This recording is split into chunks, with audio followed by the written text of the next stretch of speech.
रवि सिंह जी गाजियाबाद से। राधे श्याम। महाराज जी आपके चरणों में कोटि कोटि प्रणाम। महाराज जी जैसे आप कहते हैं कि गृहस्थ में परिवार की सेवा, ऑफिस जाना और इन सबके साथ नाम जप प्रयास ही पूजा है, और आप ये भी कहते हैं कि कभी संसारिक कभी भजन मार्ग ये मन की दशाएं हैं, अध्यात्म नहीं है। महाराज जी मन में ये प्रश्न आता है कि जब परिवार में रहेंगे तो सारी सांसारिक कार्य जैसे विवाह, महोत्सव, फंक्शन, तो इन सबको भगवान को समर्पित कर दे, तो हमने नहीं कहा। पूरे अगर सत्संग को आराम से एक एक शब्द सुनो तो संशय नहीं रहेगा। जो आप सांसारिक कार्य कर रहे हैं वो धर्म युक्त होना चाहिए और उस कार्य को भगवान को समर्पित कर दीजिए। भगवान को समर्पण किया हुआ हर कर्म भगवत प्राप्ति कराने में समर्थ होता है, पर उसमें जरूरी यह है पाप कर्म सम्मिलित नहीं होता है, पाप कर्म नहीं होना चाहिए। तो गृहस्थी में भी धर्म पूर्वक चले, पाप कर्म ना करे। अगर शास्त्रीय मर्यादा के अनुसार ब्याह हो रहा तो भगवान की पूजा हो रही है। अब मांस परोसा जा रहा है, शराब परोसी जा रही, उद्दंडता हो रही, ये थोड़ी भगवान की पूजा होगी। ये तो राक्षसी भाव है, ये भगवान के अंतर्गत नहीं है। कहीं भी भगवान की पूजा में इनका प्रवेश नहीं, जिन वस्तुओं का वो वस्तुएं नहीं। अब आजकल कौन ब्याह को कैसे भगवान की पूजा माने? ये सब गंदी बातें परोसी जाती हैं। बड़े वीआईपी लोग वही माने जाएंगे जितने क्वालिटी का ये गंदा भोजन परोसा जाए। क्यों? इसे घास फूस कहते हैं लोग। सात्विक भोजन को घास फूस खवाया और वीआईपी चीज तो खवाई नहीं, क्योंकि वीआईपी चीज खा के नरक जाना है। तो इसलिए हमें लगता है कि सही माने में पूजा तभी होगी जब शास्त्र पद्धति के अनुसार हर कार्य हो रहा हो।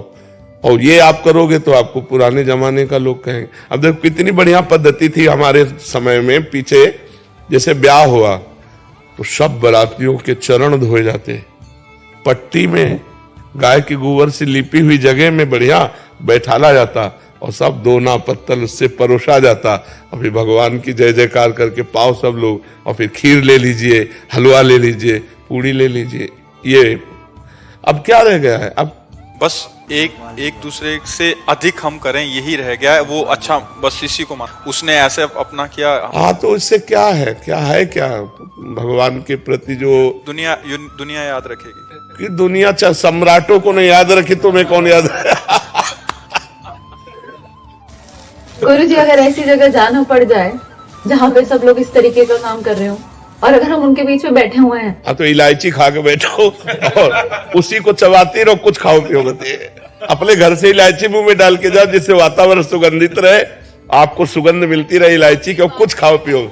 आपकी बात याद आई थी सत्संग की कि पागलों के बीच में हंसने में क्या जा रहा है। हाँ, पर लेकिन हमने राधा राधा बोला। हाँ, लेकिन खाना नहीं है। जैसे अपवित्र भोजन खाने से बुद्धि भ्रष्ट हो जाती है। जैसे मैं न्यूजीलैंड में रहता हूँ तो मुझे बाहर हर पार्टी में जाना पड़ता है, तो मैं नहीं खाता खुद, तो वहाँ सभी खाते हैं। तो ऐसे मेरे लिए ठीक है जाना वहाँ? हाँ बिल्कुल, चले जाने में कोई, क्योंकि देखो संसार के व्यवहार में आप सन्यासी तो हो नहीं कि नहीं जाना, आपको तो जाना पड़ेगा। लेकिन वही कह रहा हूँ कि इलायची खाकर मुंह को चवलाते हुए आपको बताना है। अगर कोई देख रहा है कि कुछ नहीं खा रहा है और आपसे पूछा आप नहीं खा रहे हो, आज पेट में दर्द है, अब आना तो जरूरी था तो इसलिए आए हैं, अपनी बात कर देनी चाहिए कि हम दर्द में हैं, इस समय कैसे खाए, नहीं खा सकते। ऐसी जगह पे महाराज जी बहुत लोग अलग अलग रहते हैं। कहते हैं बहुत पंडित बन रहे हो, बड़ी यही पंडित बनने आए, ऐसा भोजन नहीं करोगी। कब से ऐसा शुरू कर दिया तुमने? कब से साधु बनने लगे? अच्छा, नीच तो नहीं कहा, अच्छा ही कहा।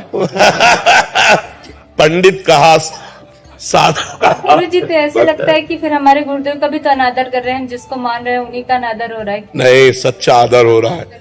अगर हमें गालियां भी मिले और हम धर्म से चल रहे हैं तो हमारे गुरुदेव का आदर हो रहा है। ये बात समझनी चाहिए। ऐसा नहीं कि आपको कोई कहे कि तुम बहुत पंडित हो, बड़े भगत हो, तो आपको गर्व होना चाहिए ना। आपको बुरा लगता है? पंडिता समदर्शिता, भगवान पंडित का मतलब होता है ज्ञानी, पंडित का मतलब होता है ज्ञानी, और भगवान का भक्त। कितनी बड़ी पदवी हमें दे दी, ए बड़े भगत है देखो, तो आपको गर्व होना चाहिए। हाँ, भगत तो हूं, भगवान का हूं। हमें दूसरों की चाल नहीं देखनी और दूसरों की बात नहीं माननी, हमें अपने भजन मार्ग में चलना है। ये सब बहुत निंदनीय है, बहुत निकृष्ट दुर्गति हो जाती है, बुद्धि भ्रष्ट हो जाती है। इसलिए समाज में जाना पड़ेगा। रिश्ते नाते हो सकते हैं, मान लो बेटी का ब्याह वहीं हो जहां ऐसे घर वाले हो। अब किसी के माथे में थोड़ी देखा लिखा है कि मांस खाता है, शराब पीता है। बहुत बढ़िया लड़का है, कमा खा रहा है, ब्याह कर दिया और फिर बाद में पता चला कि वो लोग ये सब खाते पीते हैं।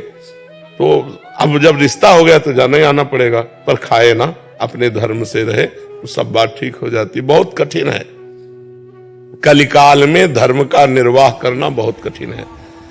कितनी ऐसी बाजार में चीजें आने लगी जिनमें अंडा मिले होते हैं, जिनमें मतलब अखाद्य पदार्थ मिले होते हैं।